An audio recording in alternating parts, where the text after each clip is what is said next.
everybody, I'm Anna Huthmaker with Huthmaker Violins, and today I have the grand poobah, Roland Huthmaker of Huthmaker Violins. This is my dad, and he's going to help me. We're going to do a video on how to pick the instrument that you want to play. Now, if you're a student thinking about joining orchestra, woohoo, you should. It's the greatest decision you could ever make. I hope you enjoy this video, and I hope it helps you to hear the instruments and think which one might be best for you. If you're a teacher, I want to encourage you to use this, send it out to your kids that you might see next fall so they can get a little head start on their selection. So if you are lucky enough to be in the orchestra, the first thing you'll do is you'll choose between 4 instruments. Now, I love them all. My family plays them all. We think they're all equally fantastic. We're going to show them to you so you can see which one really appeals to you. So at the very top is the violin. It's beautiful, it's a higher pitched instrument, it's a solo instrument most of the time. Daddy, play us something really slow and pretty on the violin.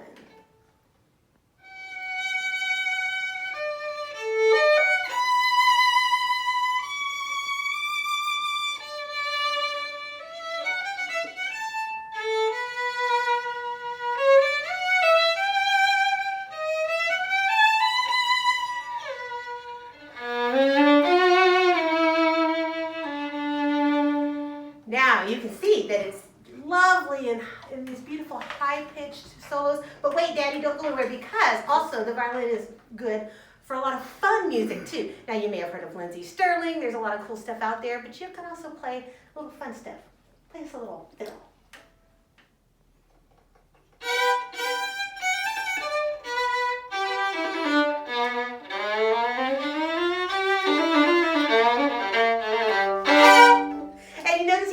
Jazz in there, and this is one of the cool things about all the instruments. You can get a viola now if you want. All of the string instruments can be used to play all different kinds of styles of music. So on the violin you will hear bluegrass, country, Celtic from Ireland, rock and roll, and of course classical.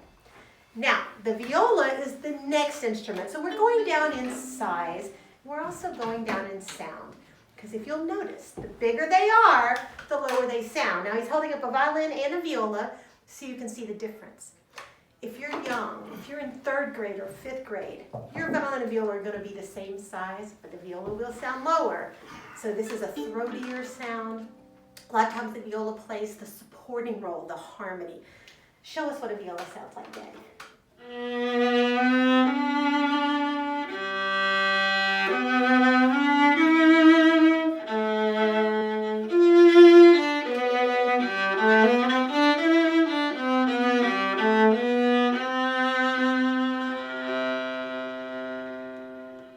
Now you got to admit that sounds a little like chocolate. That's a beautiful sound. All right, thank you, Daddy. If I can ask you to step aside, because now I'm going to show you the next 2 instruments.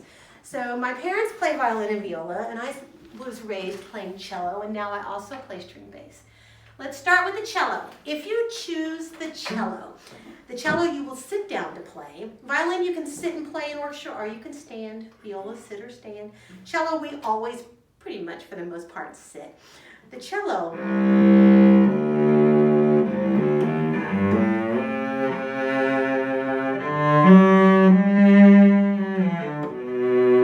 it's very melodic, it's very rich. People say that it's the most like the human voice.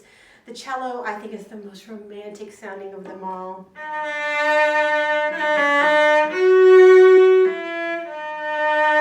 You can play high and beautiful, you can play low.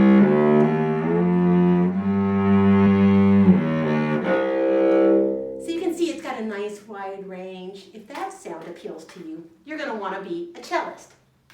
Now, last but not least is the string bass. Now, I don't want you to let the size scare you, because while it is big, it's a big wooden balloon. It's hollow in the middle, so it's actually not that heavy.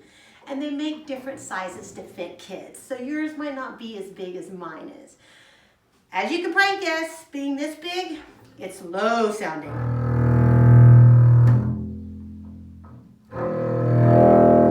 Everyone always uses jaws to show the bass because it's a very cool sound, but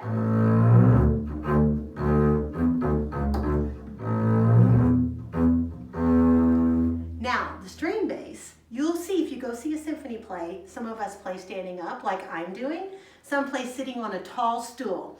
The bass you will find in every kind of music out there. Jazz, rock, classical, bluegrass, you name it, there's a bass part in it. If you like the low sounds, if you like being the foundation, we rarely get the solo, but that's okay, we don't care because we know that we are the bottom of everything and we kind of love that sound. If that appeals to you, you're going to want to select the bass.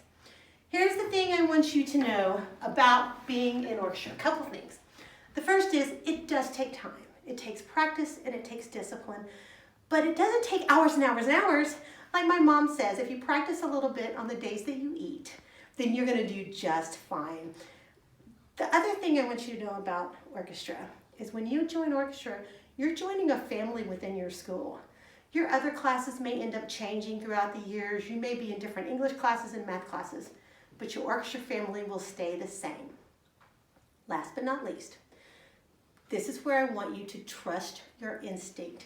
I've been studying this for years and I don't know why, but we are all born into this world knowing what we want to play. So when you're sitting there, somebody may come to the room, your mom, your grandma, your best friend, and say, oh, you should play this or you should play this.